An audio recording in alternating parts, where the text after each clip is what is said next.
Winter winds blow.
Kano stabs the victim's shoulders, then beams his eye lasers through their skull. Sub-Zero slides on ice shards which stab up through his victim's abdomen and skull. He then chops down with an ice wall hammer.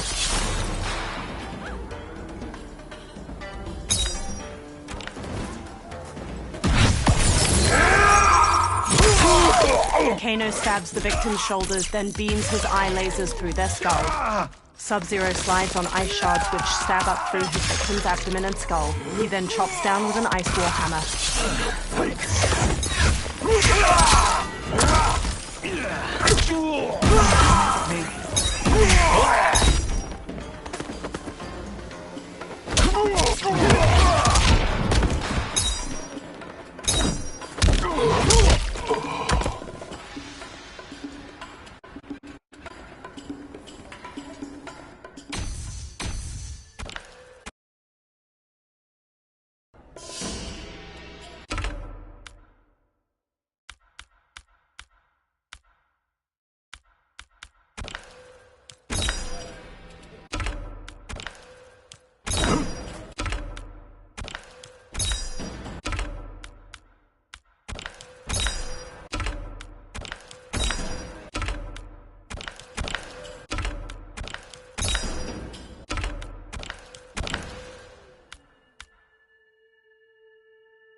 Words appear. WB Games presents a NetherRealm Studios production.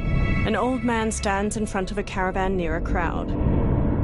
My friends, your patience is about to be rewarded. For I have saved the best for last. I have recently discovered a cure-all of unrivaled potency. It will soon be on the shelves in every home of Outworld. This elixir is crafted from an ancient recipe.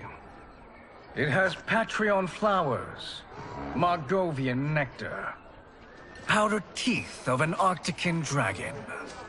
All this and more, infused with powerful Licorian magic.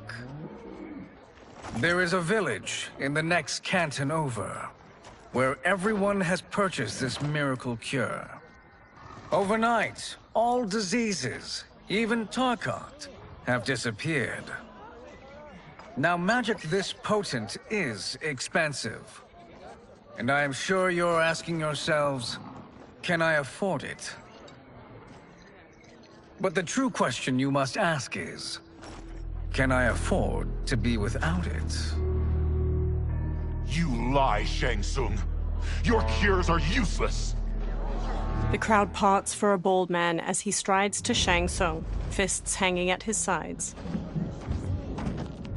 I'm sorry. You are? Someone fool enough to have believed you. My daughter was dying when you came to my farm. You promised a miracle, and I gave you all I had. But only days later, she was dead. That is impossible. My magic could not have failed her. There was no magic! I took your elixir to an Imperial mage, and you know what she said? The bald man snatches a potion from him and throws it down. It's nothing! Just Borjang tea! The mage is mistaken, kind sir. My elixirs are of superior quality. Their efficacy is guaranteed. The bald man flings him to the ground. Shang Tsung raises his hands as the crowd closes in around him. Lightning flashes over Shang Tsung's caravan at night. Lamplight pours out from it. Shang Tsung emerges from a door in his caravan, a small case in one hand. He slowly takes a seat on the small wooden stairway leading from his caravan door. He opens the case, revealing a mirror inside. He squeezes his eyes shut, then reaches for his head. His long grey beard drops to the muddy ground. Shang Tsung regards his reflection, now younger, beardless, and with shorter hair. It is an excellent ruse, your disguise. A woman stands nearby. Backwater folk are far more likely to trust a kindly old man. Here on behalf of a dissatisfied customer.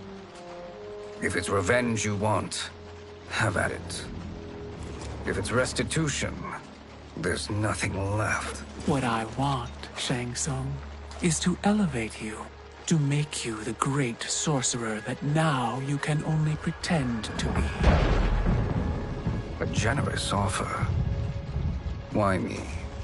You are uniquely resilient. Who else could eke out a living traveling Outworld's hinterlands, selling quack cures and fake magic? A living? It is barely survival. And you were meant for more. To live among kings, not peasants. But since before you were born, you have been conspired against by those who fear how formidable you could become. How do you know this? Who are you? I am your deliverer, Shang Tsung. Join me, and I will put the realms at your feet. Water streams down Shang Tsung's face as he meets the woman's glowing blue eyes. He smiles toothily. A title appears, Mortal Kombat 1. 3 men wearing sun hats plow a farm by various cottages. Power line towers hang crookedly near them. An ornate building sits on a mountain peak looming behind. This is a good harvest, Kung Lao. Yes. It is a blessing, Raiden. You would rather we starve? No, of course not. But we've worked these fields since we were kids. In 40 years, we'll still be here. Stooped and feeble like Old Man Wei. An old man glares at them and spits. Kung Lao waves. As long as I've known you, you've dreamed of leaving things young. Why can't you be happy here? Our ancestors fought in great wars. They died with honor and glory. Stories of our great adventures will be passed down for generations. It may not be glorious, but what we do helps the village thrive. I know. But is it so wrong to want some excitement? If that's what you want, may I suggest a bet? Dinner at Madame Beau's tonight. Last to fill their cart pays. You work faster than me? Ha! Since when? You're on, Raiden. Kung Lao and Raiden both smirk while they shake hands. The two men pass the day harvesting cabbages from their field and throwing them into separate carts. Kung Lao wipes sweat from his brow, then quickly pushes his cart with Raiden down a dirt road to the cottages. A woman uses a kettle to pour tea into a pair of small porcelain cups on a table in a crowded restaurant. She carries a platter with the cups and kettle away as Kung Lao and Raiden walk in. That is amazing. I am starving. I wonder what Madame Beau is making tonight. An old woman approaches. For you two, whatever you want. Thank you, Madame Beau. You spoil us. Like the sons I never had. Madame Beau leads them to an outdoor dining area. They sit at one of the many tables. Have you two been practicing my lessons? As we can. The harvest leaves us little time for martial arts. Since your first words, Kung Lao, you've mouthed nothing but excuses. If you fail to prepare... Your preparations will fail you. Good. You haven't forgotten. But we'll see if I make you anything special tonight. I'm glad you're paying. Madame Beau might just pad the bill with her anger. I am paying? You finished work last. But I delivered my cart first. Delivered? Huh. The bet was filled. That's not what I remember. So that's how it is, eh? What do you say we settle this man to man? They walk off. Wait, you mean fight? Yes. Right here, right now. Madame Beau can watch, critique our form. A hooded man with glowing white eyes watches them pass by. Best 2 out of 3? Fair enough. We must be careful. Madame Beau will kick us out if we break something. Oh, this won't last long enough for that to happen. You will be down in no time. Fight!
Must we go another round?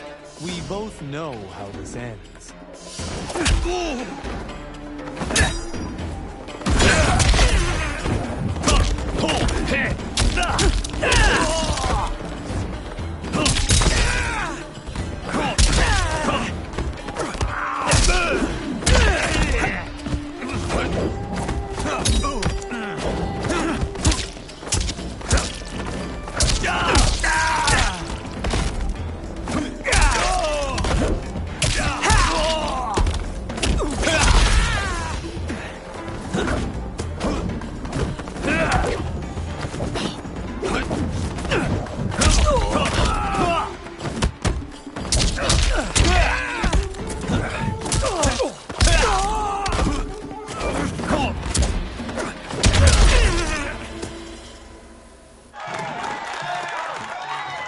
Kung Lao bows to the watching crowd while Raiden kneels. Kung Lao helps him up.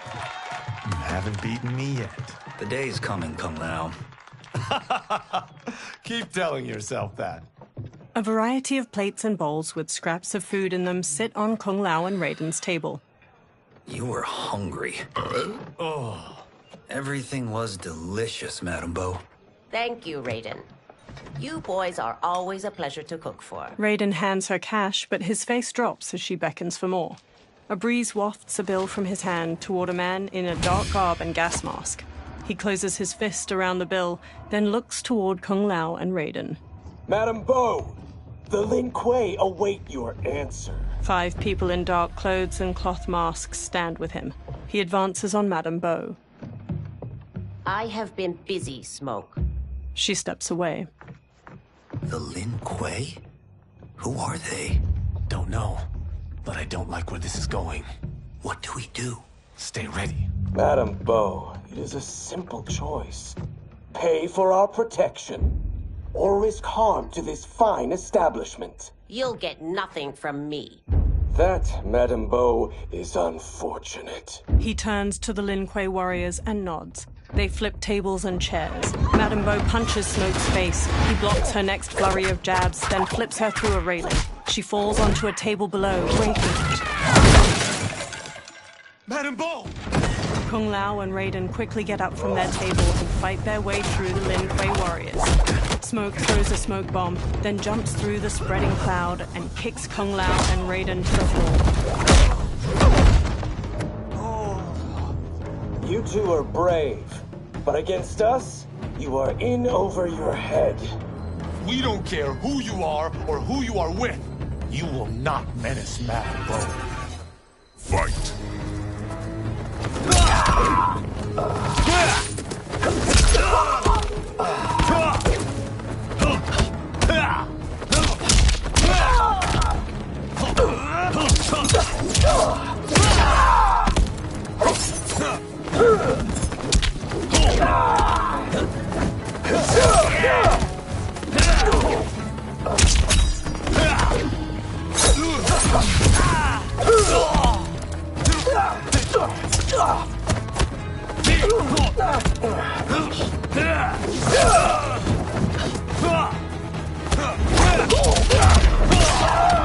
You picked the wrong person to extort, ruffian.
To keep you unharmed, Madame Bo will have to pay extra.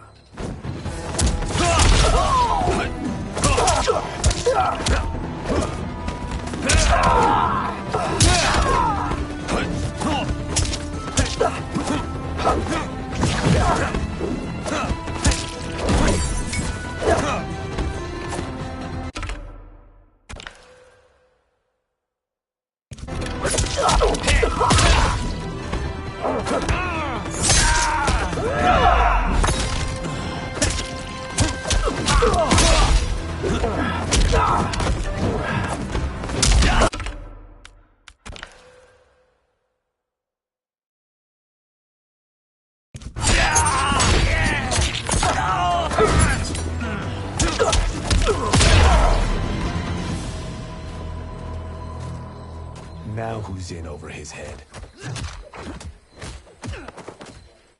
Raiden punches a Lin Kuei, who stumbles back. Kung Lao grabs him, then drops him. This was you?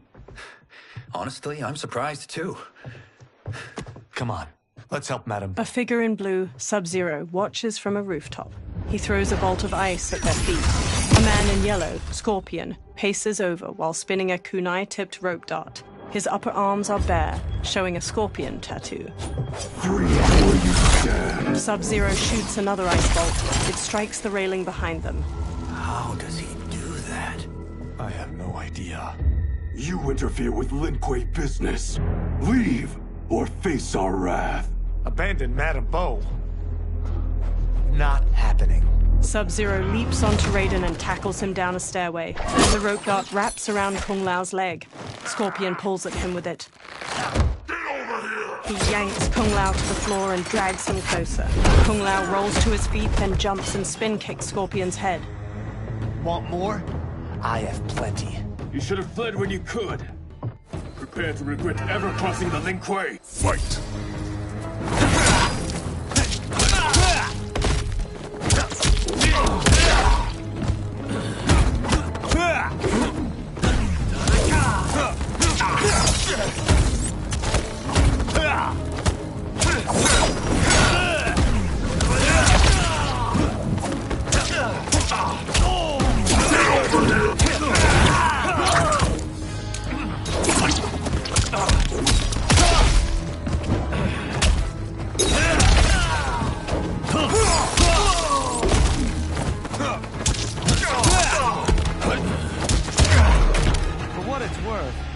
I'm not regretting this yet.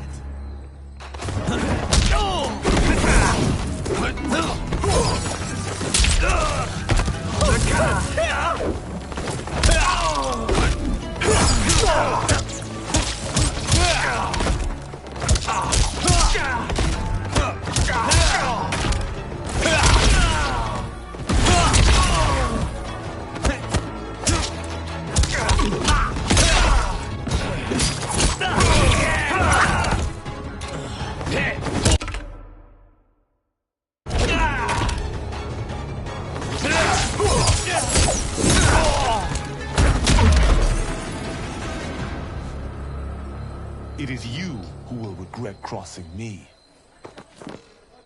Kung Lao watches Sub-Zero kick Raiden into a pillar from the balcony. Raiden looks up, then climbs the pillar to the level above. Sub-Zero eyes him, then kicks two legs out from under a table, turning it into a ramp. He uses it to vault through the air and kick Raiden on the upper level. Raiden staggers into a bar counter where a man drinks. Raiden grabs a cleaver from a pig's head sitting on the bar and swings it at Sub-Zero. Sub-Zero weaves around the blade and Raiden slices off the cap of the man's liquor bottle. He pours it into a cup. Sub-Zero blasts ice at Raiden, freezing his hands to the bar. The man plucks a bit of the ice and drops it into his drink. Kung Lao throws his hat at Sub-Zero's head. It bounces off harmlessly. Smirking, Kung Lao shrugs. Incompetent. Kung Lao chucks a circular chakram decoration. It nicks Sub-Zero and plunges into a wall. Oh, that works. I have had enough of you. Then go, before I put you down like the rest of your Lin Kuei. You haven't a prayer against the Lin Kuei's Grand Master. Fight!